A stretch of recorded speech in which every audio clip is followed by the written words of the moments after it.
Lundi 3 août 2020, c'est un nouveau jour qui se lève et c'est un nouveau mois qui a commencé depuis quelques jours. Déjà, je vous souhaite un fructueux mois d'août et je vous souhaite que vos projets à vous se positionnent, se mettent sur les rails et que tout ce que vous désirez de bien se réalise dans votre vie.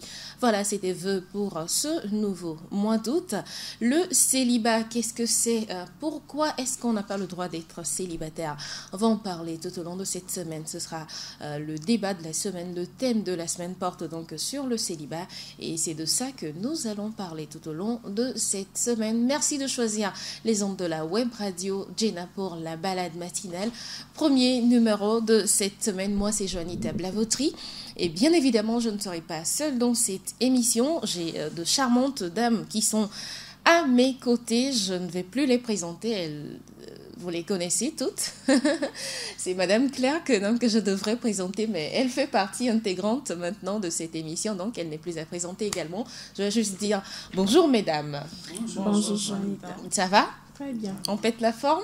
Oui. D'accord, ça tu fait es très plaisir. belle ce matin. Merci, tu n'es pas mal non plus. Et oui, toujours installé derrière cette caméra, lui c'est Rémi Humpati, on ne le voit pas toujours, mais il fait un énorme boulot également pour nous ici. Alors vous, chers abonnés, également, merci à vous de nous être aussi fidèles, même si on ne le ressent pas tout le temps. Partagez avec nous ce que vous ressentez quand vous écoutez la balade matinale, quand vous écoutez les ondes de la web radio Jenna. Voilà, on y va tout de suite avec la pensée de ce jour. Ne fais jamais d'une personne une priorité lorsque pour elle, tu n'es qu'une option. Voilà, c'est ma pensée à partager avec vous ce matin. Une pensée de Franck Nicolas. Ne fais jamais d'une personne une priorité lorsque pour elle, tu n'es qu'une option. Est-ce qu'il y a besoin de discuter sur cette pensée? Je crois que tout est clair, hein? C'est tellement concis, précis, net, quoi. C'est-à-dire, quelqu'un ne vous veut pas, prenez un autre chemin.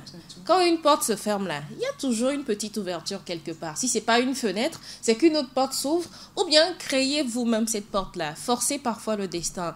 Donnez-vous de nouvelles opportunités. Laissez derrière ce qui a tellement nuit à votre vie. Dites-vous que devant est meilleur. Ne fais pas d'une personne une priorité lorsque pour cette dernière, tu n'as qu'une option. Alors, tout de suite, je recueille l'avis de Félicité sur la pensée du jour. Qu'est-ce que tu en penses, toi? Moi, je n'ai plus rien à dire parce que tout a été dit. C'est vrai, une personne qui n'a pas besoin de vous, à quoi sert de forcer cette personne-là, vu que cette personne vous prend pour une option, je ne sais pas, pour un objet, c'est pas la peine, quoi. Voilà. Léna? Moi, je vais juste étayer cette pensée avec une autre pensée qui dit quand vous faites des choses pour que les gens vous aiment, vous serez obligé de faire des trucs qui feront que vous aimeriez moins. Ça là, c'est plus corsé. Non, c'est pas corsé. C'est juste que vous allez être obligé de toujours plaire à la personne alors qu'à long terme, vous ne pourrez plus. Voilà, donc c'est à peu près ça. Restez vous-même, restez zen. Madame Claire Quenom, à vous la parole maintenant. Mais la pensée est bien claire. C'est-à-dire qu'il ne faut pas forcer les gens à vous aimer. Quand vous trouvez que vous n'êtes pas utile là, il faut pouvoir prendre un autre chemin. L'essentiel dans la vie, c'est de se sentir utile pour soi-même et pour l'humanité. Oui. Alors quand on n'est pas utile pour quelqu'un, il ne faut pas lui forcer la main. En fait, j'ai choisi cette pensée parce que je sais que ça aura trait avec le thème de la semaine. Le thème qui dit le célibat. Pourquoi est-ce qu'on n'accepte pas le célibat dans nos sociétés africaines? Le célibat qui est un statut matrimonial accepté sous d'autres cieux, plus précisément en Europe. Pourquoi est-il mal vu dans nos sociétés africaines? On va en parler tout à l'heure, mais avant, on va souhaiter un happy birthday à tous ceux qui sont nés en 3 août. J'espère qu'il y aura également beaucoup de natifs dans ce mois comme le mois dernier parce que c'était rempli en juillet. J'espère que ce mois également trouvera des heureux élus. Aujourd'hui, on n'en a pas de particulier, mais on partage avec tous cette chanson de Bibiche Mola. Je ne comprends pas vraiment Kotokoli. Tout à l'heure, quand on va finir de chanter, Léna va nous expliquer ce que Bibiche Mola dit dans cette chanson. Sulumbu, c'est le titre. On écoute. À tout à l'heure.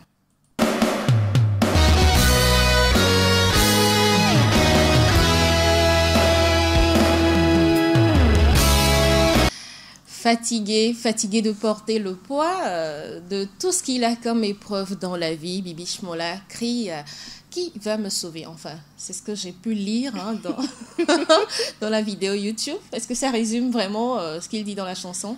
C'est plutôt un cri de cœur d'un orphelin qui se plaint de la perte de son pilier. C'est sa maman. Ses parents? Oui, c'est sa maman qui est décédée. Or, c'est sa maman qui était l'arbre sous lequel il venait se reposer quand il était fatigué et affligé. Donc, c'est ça, il sort son cri de peine et de tristesse. Ah oui, hein, ça rejoint encore la pensée du jour. C'est dire que voilà, maman est morte peut-être, mais c'est pas toutes les portes qui se sont fermées. On peut toujours se rabattre sur quelqu'un d'autre qui peut être son mentor ou qui peut être son tuteur. Allez, c'est parti maintenant pour la balade matinale. Le tout premier numéro de ce jour vous parle dans ma tasse du jus détox et pur. Ma tasse, c'est avec Léna. Léna, on y va? Voilà, merci beaucoup Janita. Comme tu viens de l'annoncer, je vais parler d'un jus détox parce que vendredi c'était la fête et c'était l'occasion de la malbouffe. Donc je vais proposer un petit jus. On a mangé. Oh. Tu as mangé. Parle pour toi. Voilà, je vais proposer un jus détox. Vous aurez juste besoin de 3 ingrédients: du concombre, de la betterave et de la carotte. Le concombre gorgé d'eau et de minéraux agit en effet comme un excellent dépuratif pour l'organisme. La betterave, riche en fibres, facilite quant à elle la digestion. Les carottes, excellents antioxydants, régulent le transit intestinal. Vous avez juste besoin de les peler, mixer et tamiser, boire le jus recueilli.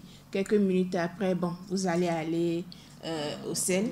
Ou bien ceux qui préfèrent se purger, vous avez juste besoin de quelques coups de girofle, 4 à 5, parce qu'il ne faut pas trop en abuser. On en a parlé des effets nocifs. Voilà, donc il ne faut pas en abuser. 4 à 5, du poivre long et un peu de gingembre. Voilà, vous écrasez et vous purgez. Avec ça, je crois que c'est encore plus efficace et rapide. L'effet est immédiat. Vous faites ça 1 à 2 fois par semaine et ça va aller. Vous allez vous déparasiter et purger le côlon, tout ce qu'il y a comme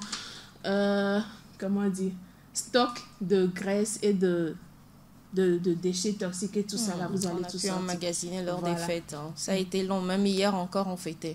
alors, c'est bien pour toi. Ah oui. Non, pas pour moi. J'ai dit c'est pour généraliser en fait. Parce que quand la Tabaski tombe sur le week-end, on fête jusqu'à dimanche. Hein. Ok, d'accord. Voilà, c'était ma tasse avec un jus détox qui va vous faire vous purger, qui va vous permettre de vous purger et donc retrouver, l'éclat qu'il faut pour toute cette semaine. Merci Léna. Je t'en prie. D'une rubrique à une autre, on va parler dans Santé Cosmétique des bienfaits du curcuma et comment obtenir de l'huile de curcuma. C'est dans Santé Cosmétique présenté par Félicité. Merci. Comme l'a dit Janita, on va parler du curcuma ce matin. Voilà, j'ai souligné 2 grands bienfaits du curcuma que je vais partager avec vous. Voilà, tout d'abord, le curcuma, c'est un aliment très, très important dans l'organisme de tout et chacun, et non seulement pour la santé, mais aussi en cosmétique. Voilà, le curcuma est un anti-inflammatoire qui vous aide à guérir tout problème inflammatoire de la tête aux pieds, en fait. Donc, non seulement ça, il est aussi un antioxydant qui permet d'unifier le teint et de faire briller votre peau. Voilà. C'est ces 2 lignes-là que j'ai soulignées ce matin. Et le curcuma est un anti-inflammatoire et un grand antioxydant qui vous permet d'abord d'être en bonne santé et d'avoir une très belle peau. Maintenant, pour ceux qui veulent recueillir de l'huile du curcuma, c'est facile. Il suffit d'avoir votre curcuma, les bien laver et les découper en petites tranches et les mixer dans un mixeur sans eau. Voilà, vous mixez sans ajouter de l'eau ou carrément vous pilez ça bien pour obtenir une pâte bien homogène. Maintenant, avec votre pâte de curcuma, vous rajoutez de l'huile d'amande douce, naturelle, bio. Vous ajoutez à cela dans un pot à bouteille bien propre. Voilà, après l'ajout, vous remuez et vous fermez votre bouteille déjà mélangée avec la pâte du curcuma et de l'huile d'amande. Vous laissez cela reposer pendant 3 jours. Après 3 jours, vous allez recueillir une huile d'une autre couleur qui n'est plus la couleur de l'huile d'amande, mais la couleur du curcuma jaune. Donc, à base de ça, vous allez filtrer, vous enlevez votre huile. Vous allez recueillir votre huile du curcuma et voilà, vous avez votre huile. Vous pouvez l'utiliser comme vous le voulez, passer sur le corps ou même sur les lèvres, c'est possible. Voilà, merci beaucoup. D'accord. L'huile de curcuma, le curcuma qui n'est plus à présenter, on connaît tous les bienfaits de ce... C'est un légume, un fruit, qu'est-ce que c'est? C'est un légume. C'est un légume, ouais. hein? Parce que ça ressemble ça à la forme du gingembre. Du gingembre, c'est un légume. Ouais. D'accord. Voilà, c'est les grands bienfaits du curcuma à l'instant dans la rubrique santé, cosmétique. Merci Félie. Le célibat est l'état légal d'une personne qui est en âge de vivre en couple ou d'être mariée, mais qui n'a pas de conjoint dans sa vie sentimentale ou sexuelle. C'est un choix. Les sexologues font une distinction entre le célibat et puis la chasteté, cette dernière étant considérée comme le refus de toute activité sexuelle avec une ou un partenaire fixe. Un célibat chaste, en revanche, interdit toute activité sexuelle. Nous, on a choisi ce matin de parler que du célibat. Alors, le célibat qui est un statut matrimonial accepté sous d'autres cieux. Chez nous, en Afrique, tu es célibataire, tu es maudit à jamais. Pourquoi est-ce que cela en est ainsi dans nos sociétés africaines? Nous avons invité spécialement Madame Claire Quenom, qui n'est plus à présenter. Avant de parler de ce thème, j'aimerais quand même qu'on parle juste un peu, en quelques minutes, de votre association ce matin. Parce qu'on n'a jamais la chance de découvrir votre association. Parlez-en un tout petit peu, parce que les gens, quand ils vous entendent parler, ils ont envie quand même de savoir ce que vous faites, pourquoi vous êtes assez pertinent sur certains sujets. Alors, dites-nous tout. Oui, je suis de l'ONG Floraison. C'est une organisation que j'ai initiée en 1997 parce que j'ai constaté que les citoyens et les citoyennes doivent apporter leur contribution au développement de leur communauté.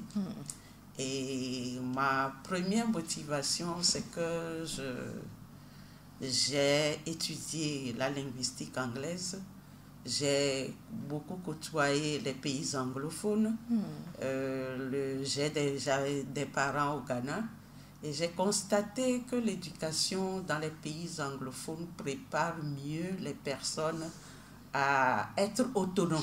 D'accord, dans la vie active en fait. Oui, dans la vie de sa personne, dans la vie active.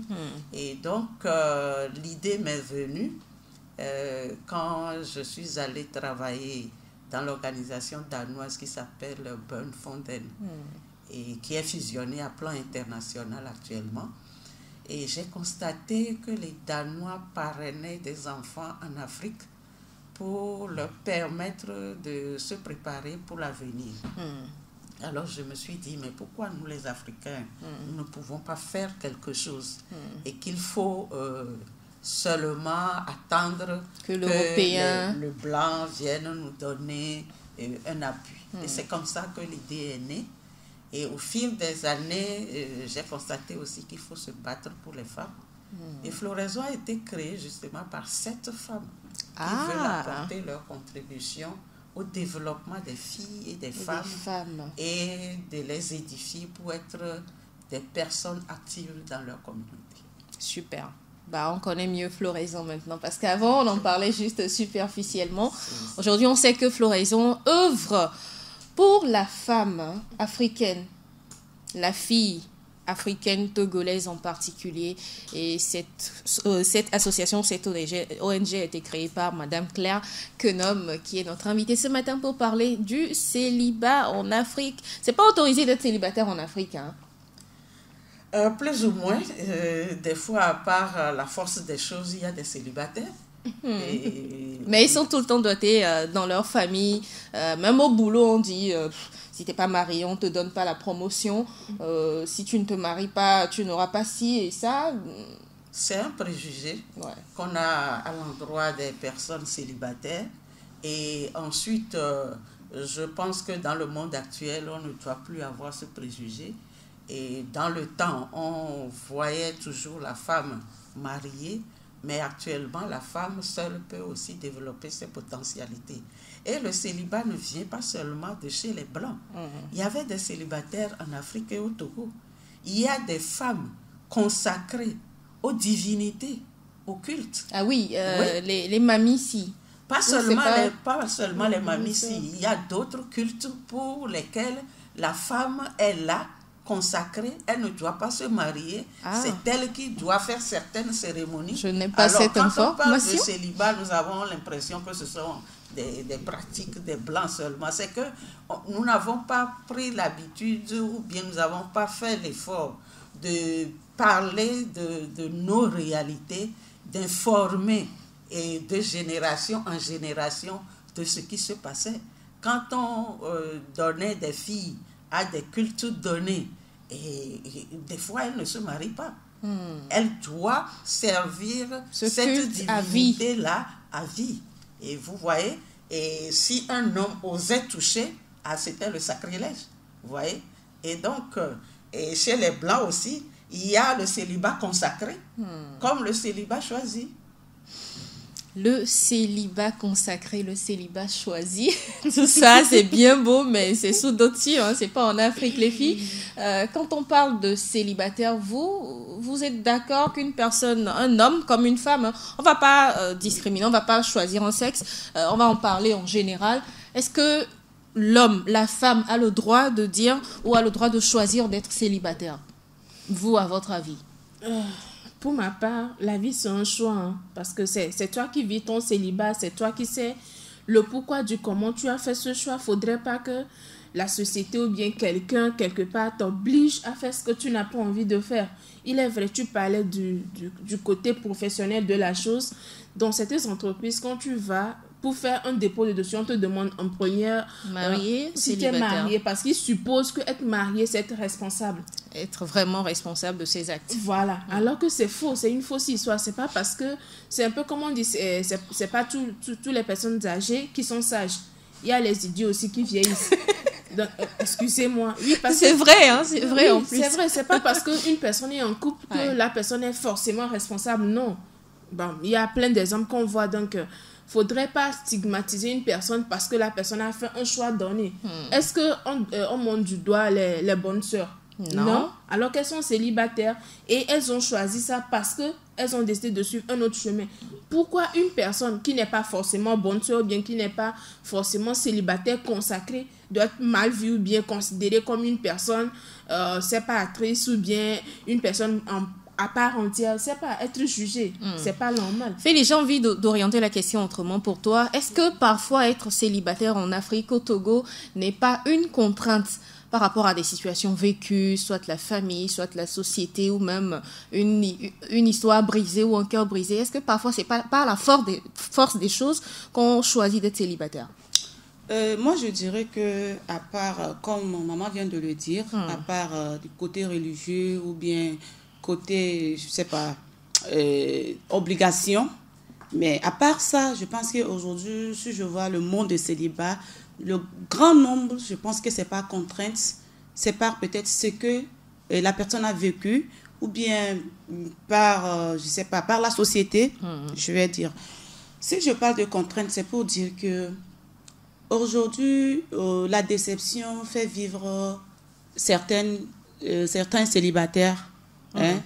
Genre, ils veulent vivre cette célibataire à vie parce qu'ils ne veulent plus retomber sur les mêmes faire les mêmes erreurs qu'ils avaient fait. Du coup, ils sont obligés. Ils sont obligés. Mais d'autres personnes remontent le moral et disent non, je vais peut-être m'engager, je vais me mettre en couple. Et c'est pas, on dit souvent, c'est à cause d'un seul serpent qu'on tue aujourd'hui tous les serpents. Mais d'autres disent non, c'est pas parce que ce serpent m'a fait tel que l'autre aussi viendra me mordre. Vous voyez, non? Donc, je dirais que, selon moi, la plupart des gens aujourd'hui vivent le célibat par contrainte. Vous voyez, non? Et je pense que c'est un truc qu'il faut enlever ça. Il faut faire un choix. Contrainte, non, mais vivre le célibat, c'est faire un choix. Je choisis de vivre célibat, mais il ne faut pas que ça soit une contrainte pour toi. Ouais. Madame Kenom, est-ce que vous pensez qu'en Afrique, on fait le choix vraiment, puisque vous avez parlé de célibat consacré et de célibat, j'ai oublié le mot, choisi, voilà. Célibat choisi ou célibat consacré. Est-ce qu'en Afrique, on le choisit vraiment ou c'est par la force des choses? Parce que les Européens, ils sont quand même plus avancés en matière de, on va dire, de vie en couple, de vie sociale, de vie sexuelle, plus que les Africains, parce qu'on s'est toujours attardé sur la famille en Afrique. Est-ce que en Afrique, c'est par choix vraiment ou par contrainte qu'on devient célibataire? Toutes les formes de célibat sont là. Ils sont une réalité. Célibat consacré, célibat choisi, célibat par contrainte, c'est ce que j'appelle par la force des choses. Parce que la personne a été déçue à plusieurs reprises. Et là aussi, la personne fait un choix. Je ne vais plus continuer à être avec quelqu'un pour subir ce que j'ai subi avant. Ouais. Et nous l'avons dit dans la pensée. Quand tu n'es pas utile pour la personne, il vaut mieux t'abstenir. Et donc, même si c'est par contrainte, il y a un choix là-dedans. Et ce choix-là se fait et se faisait dans nos sociétés. C'est que nous, comme je le dis, nous n'avons pas donné de visibilité à ce mode de vie. Ça a toujours existé en Afrique. Malgré les préjugés, les contraintes, les pesanteurs, ça a toujours existé. Mais c'est que on trouve que dans la société traditionnelle, dans nos mentalités, une femme doit être avec un homme. C'est surtout pour les femmes. Pour être considérée. Pour être considérée. Et son statut social n'est valorisé que par le mariage et la maternité. Et donc, quand une femme n'est pas mariée, on la traite de tous les noms du monde. Ouais. Quand elle n'a pas d'enfant, on la méprise. Mais moi, je suis convaincue d'une chose. Avec le temps que j'ai passé à travailler pour les droits humains, les droits des femmes, et le regard que j'ai eu sur la société, mes analyses, être parent n'est pas toujours biologique. Oui. Il y a des célibataires, surtout femmes, qui sont plus mères que des mamans, qui sont mariées, qui ont des enfants. Oui, et ça existe. Et c'est qu'il faut donner de la visibilité à ce statut matrimonial pour le valoriser, pour que la femme elle-même ne se sente pas frustrée ou bien discriminée dans sa tête à cause de cela. Mais je trouve que le célibat, par le choix, va augmenter dans nos sociétés. Et ça a également ses atouts, en fait, d'être célibataire. Il y a des jeunes femmes maintenant qui veulent faire carrière, qui ont un bon boulot, qui ont des contraintes professionnelles, qui font qu'elles choisissent de ne pas être mariées ou bien de ne pas avoir des enfants. Mais aussi, il faudra voir qu'il faut moraliser cela. Nous allons en parler tout à l'heure pour que on ne pense pas qu'une femme célibataire, c'est celle qui court tous les hommes, ou bien tous les hommes peuvent aller là-bas. Il faut respecter la personne de la femme célibataire. Félix, je te retourne le micro. Est-ce que toi, en tant que fille, en tant que femme aujourd'hui, tu peux décider d'être célibataire à vie? C'est-à-dire faire le choix du célibat, te consacrer peut-être à tes enfants ou, je sais pas, à ta carrière. C'est possible pour toi, en tant que femme? Tout dépendra, comme vient de le dire, de mon choix. Et avant de faire un choix, rassure-toi que ce choix sera pour toi un bon choix à vie. Il ne suffit pas de dire oui parce que d'autres font ça et je vais aussi dire oui, je vais le faire. Voilà. Choisir d'être célibataire, moi... c'est pas possible. Non, j'ai envie d'avoir ta version, en fait. Tu vas l'avoir. Choisir d'être célibataire, moi, personnellement, c'est pas possible. D'accord. C'est pas possible. Pourquoi je dis c'est pas possible? Il faudrait que j'ai peut-être un obstacle qui peut me pousser à décider non, je ne veux plus d'un mari, je veux rester célibataire. Jusqu'alors, je n'ai pas encore cet obstacle, un problème qui peut d'abord me pousser ou bien me permettre de faire un choix, dire que je serai célibataire. La même question pour toi, Léna? La même question pour moi. Rester célibataire à vie, c'est difficile, hein? Non, je ne dirais pas que c'est difficile. Dans la vie, tout est question de priorité. Ça dépend du pourquoi je vais décider d'être célibataire à vie. Comme l'a dit Félicité. Ça peut être pour te consacrer à ta carrière, hein? Oui, c'est ce que je dis, c'est une question de priorité. Si ma carrière, il faut souvent peser le pour et le contre quand on veut prendre une décision. Il ne faudrait pas juste la prendre parce qu'elle nous arrange là, sur le moment. Non, mais il faut l'étudier sur le long terme. À long terme, sur le long terme, parce qu'aujourd'hui, tu es dans un boulot bien payé, tu as des contraintes professionnelles, tu voyages tout le temps, tu te dis que tu ne pourras pas te consacrer à une vie de famille. Mais qu'est-ce qui te prouve que demain, tu seras encore à ce poste-là et avec tous ces demain, tu pourras choisir également de te marier. C'est ça de faire un choix. C'est pour ça que je parle de priorité. Ouais. Et donc, normalement, ce genre de choix, quand on le fait, c'est pas pour un bout de temps. Non. C'est pour la vie. C'est pour la vie parce que... Oui, mais les conditions peuvent changer également avec le temps qui passe et avec les choses que nous vivons au jour le jour, n'est-ce pas, Madame Quenom? Oui, les choses peuvent changer parce qu'on vit dans un environnement actuellement et on peut vivre dans un autre demain. Aujourd'hui, je me consacre à ma carrière, je travaille. Demain, je peux changer de carrière qui me donne plus de temps. Je peux rencontrer un homme avec qui je partage tout. Je partage ma philosophie et donc ça peut changer. Mais ce qu'il y a, c'est que si quelqu'un fait le choix d'être célibataire, la personne doit faire un choix raisonné et un choix responsable. Il faut assumer le choix qu'on fait. Et aussi que la société n'ait pas un regard négatif sur ça aussi, ça compte? Non, je ne pense pas. Ça influence beaucoup, surtout dans notre société. Parce que les commérages, les on-dit font tellement de mal aux gens dans notre société qu'il faut que la personne qui choisit d'être célibataire soit forte, ait une forte personnalité. Les parents surtout. Pour faire face à tout ce qu'on va dire autour d'elle. Je dis les qu'en dira-t-on. Il y en a tellement dans notre société. Et puis des commérages, les gens vont parler derrière toi. D'abord les parents à la maison. Oui. Et là aussi, parce que les parents, eux, ils n'ont pas vu autre chose que être mariés. Oui. Et eux aussi, ils ont peur du poids de la société. Qu'on leur à dise un moment après... donné, on dit, mais ta fille là, elle ne va pas se marier, c'est quoi? Qu'est-ce qu'il y a? Et ton jeune garçon là, mais qu'est-ce qu'il fait? Il a un boulot, il est bien payé, pourquoi il ne se marie pas? Tu vois? Donc, il y a le poids de la société qui aussi oblige les parents à pousser leurs enfants à se marier. Pour les garçons, on va dire qu'il n'est pas bien, il n'est pas en bonne santé. Il a des problèmes de virilité. De virilité et autres. Pour la fille, peut-être c'est parce qu'elle est stérile ou... Oui, non, jusque là pour la fille, au départ, on ne dit pas qu'elle est stérile. Mais pour le garçon, on dit, mais il doit être malade. Il n'est pas... il n'est pas normal. Alors le parent, il ne veut pas qu'on dise ça de son enfant. Et donc, le poids de la société pousse les parents à pousser leurs enfants à se marier. Et c'est grave pour les filles. Des fois, la fille qui n'a pas fini ses études, elle a 25 ans. On lui dit, mais attention, il faut courir te marier parce que tu vieillis. Et si tu ne fais pas vite, tu n'auras plus d'enfants.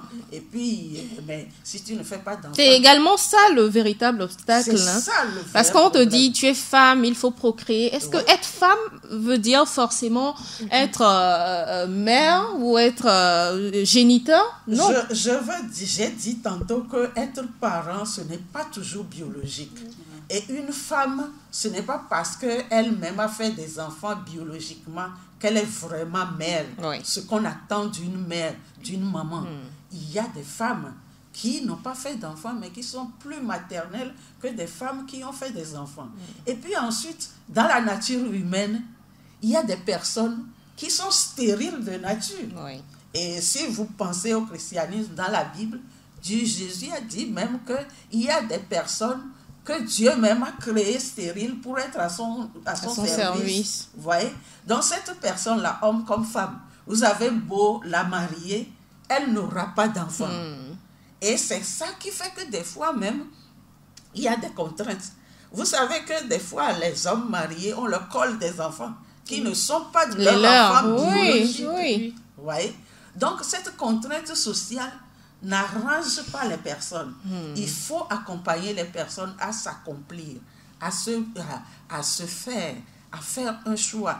Et si on n'oblige pas les gens à se marier à cause des relations traditionnelles, culturelles, les personnes stériles accepteraient plus leur nature que maintenant. Parce que ça leur devient tellement une contrainte, un problème psychologique que ces personnes-là sont prêtes à aller dans des comportements, des considérations, qui ne sont pas vraiment les leurs, qu'ils ne les valorisent pas. Vous voyez? Vous nous rejoignez à l'instant sur les ondes de la web radio Jena. C'est la balade matinale qui poursuit son petit bonhomme de chemin. On parle du célibat, un statut matrimonial accepté sous d'autres cieux. Mais en Afrique, pourquoi cela n'est pas accepté? J'ai un point de vue d'un abonné que j'aimerais partager également avec vous. Il faut d'abord reconnaître le sens du mariage. On se marie quand on est mature, quand on se maîtrise. Il y a plusieurs personnes attrayantes les unes que les autres, mais on décide de choisir une. Le mariage induit des responsabilités. Se marier signifie qu'on accepte de prendre ses responsabilités. Se marier signifie qu'on a un caractère supportable pour l'autre partenaire. Donc le célibat signifierait que le célibataire a un foutu caractère, n'est pas capable de faire un choix et l'assumer. Il serait donc immature et enfin fuirait ses responsabilités, d'où cette perception négative du célibat. Mais cette perception doit évoluer. Aujourd'hui, le célibat peut être un choix, certes un choix difficile à assumer en Afrique. Il poursuit en disant ceci: selon la perception africaine de la situation, le célibat est un mauvais choix. C'est pourquoi on n'invite pas les célibataires à certaines cérémonies, jugements, conclaves par exemple. Tu es célibataire, on ne t'invite pas à des cérémonies. Je dis c'est le poids de la société, parce qu'on a une philosophie figée. On a des idées arrêtées en fait. Qu'on ne veut pas promouvoir le choix des personnes. Et comme il a dit, il y a des gens, des personnes qui ne peuvent pas vivre seul ou non, permanemment avec autrui, qui ont un sale caractère. J'en connais. Oui, et des personnes qui n'ont pas reçu l'éducation qui leur permettent d'aller avec l'autre, de respecter l'autre, de considérer l'autre comme soi-même, de vouloir l'évolution d'autres personnes. Et je vais donner l'exemple des maris qui refusent que leurs femmes exercent une activité économique. Voilà, bon nombre de choses qui empêchent certaines femmes de se marier. Je connais par exemple une dame avocat qui a fait une brillante carrière de sa vie d'avocat et qui a rencontré un homme. Le monsieur lui dit: non, tu travailles pas, tu t'occupes des enfants. Elle dit: non, c'est pas possible. Ils se sont séparés, carrément. Une autre, elle est gynécologue, son mari également est gynécologue, et le mari lui demande de rester à la maison parce qu'elle n'arrivait pas à concevoir, de laisser le travail, de rester à la maison pour pouvoir enfin concevoir.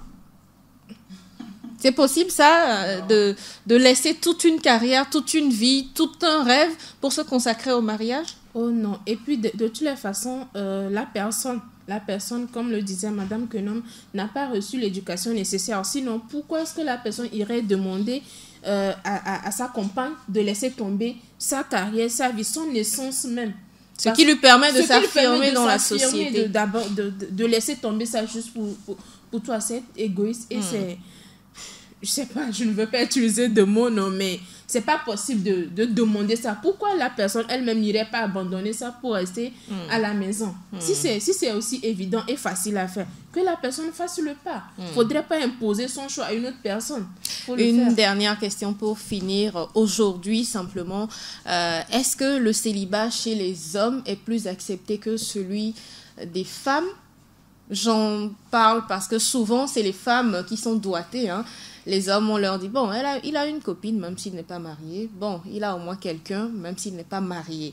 Mais la femme doit forcément aller vivre chez un homme. Elle doit laisser tout tomber pour aller se consacrer à ce monsieur. Parce qu'en Afrique, on sait que être marié veut dire se consacrer à son homme et à ses enfants. Oui, moi je dirais que c'est la femme qui est toujours doigtée.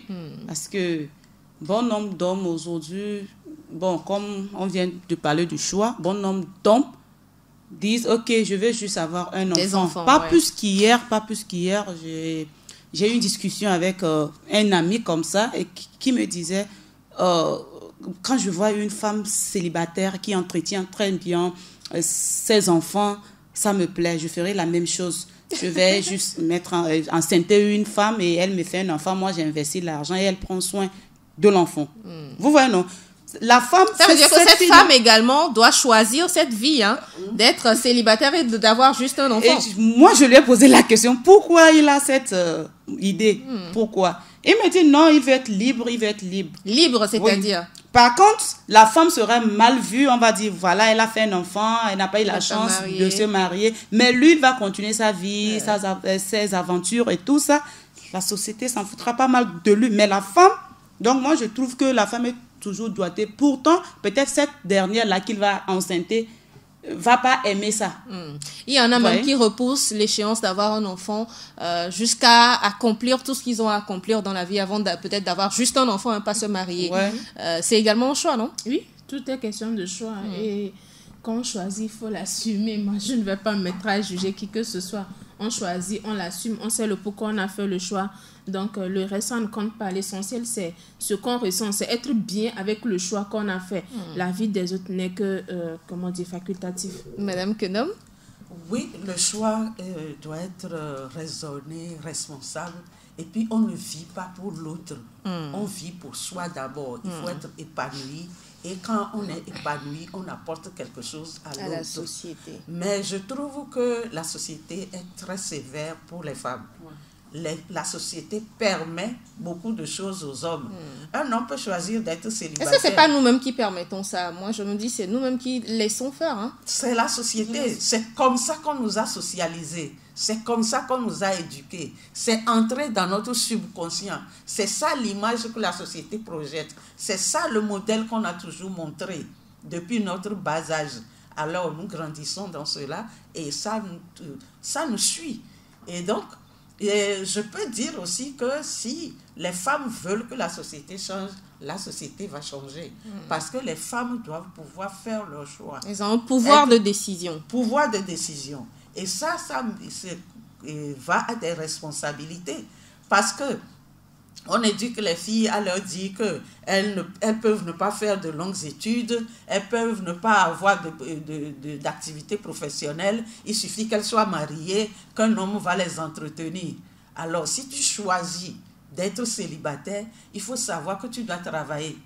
D'abord, même travailler doublement, parce que tu dois faire face aux charges de ta vie, tu dois t'assumer psychologiquement, matériellement et financièrement. Exactement. Et donc, c'est pour ça que je disais tantôt qu'une femme qui choisit le célibat doit avoir une personnalité forte pour faire face à toutes ces contraintes, ces préjugés et ces autres choses qu'on pense d'elle. Et donc, il faut faire attention aussi quand une femme choisit d'être célibataire, de ne pas être considérée comme objet sexuel de tout le monde. Et je demanderai aussi aux hommes, surtout aux Togolais, de respecter les femmes qui choisissent d'être seules. Il ne faut pas les harceler sexuellement, il ne faut pas les harceler sur le lieu de travail. Il faut leur donner l'opportunité de s'épanouir, d'évoluer. Une personne, s'affirmer également dans la société. Une personne est une personne qui est sujet de droits et de devoirs. Il faut respecter ses droits. C'est pas parce qu'elle a fait ce choix-là qu'il faut la penser n'importe quoi d'elle et vouloir insister. Je parle de harcèlement sexuel. Même si elle refuse, on revient, on dit où elle va céder. Un jour ou l'autre. Non. Quand les hommes togolais, quand vous faites la cour à une femme et que la femme dit non, c'est pas bon pour moi, il faut respecter son choix. Il ne faut pas la forcer. Merci Madame Kenom, qui est toujours un œil avisé pour nous dans cette émission. Elle dit tellement tout, j'ai plus envie d'en rajouter. Moi, en tout cas, je remercie le ciel d'avoir eu un papa qui m'a toujours dit, ma fille, ton premier mari, c'est ton boulot. Le reste, c'est aléatoire. Parce que plus tu es engagé dans ce que tu fais comme boulot, plus les hommes vont te valoriser et c'est à toi de faire un choix au final. Allez, c'est fini. Alors, on va se séparer avec cette pensée de Jimmy Youth. Trouver son âme sœur, c'est quand vous montrez à cette personne votre pire côté ou sous votre plus mauvais jour, et elle vous montre comment elle vous aime encore plus. Il y a des relations où vous pouvez être totalement vous-même sans avoir besoin de vous cacher. C'est pour vous dire que vous choisissez d'être célibataire, c'est pour vous-même. Vous choisissez d'être marié également, c'est pour vous, pas pour la personne avec laquelle vous vivez.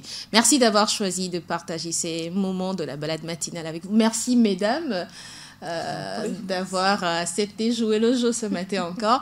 On se donne rendez-vous mercredi pour parler encore d'autres choses. Merci à Rémi pour la réalisation technique et vous, chers abonnés, passez une excellente journée sur les ondes de la web radio Gina. Il veut juste me mettre la bague au doigt.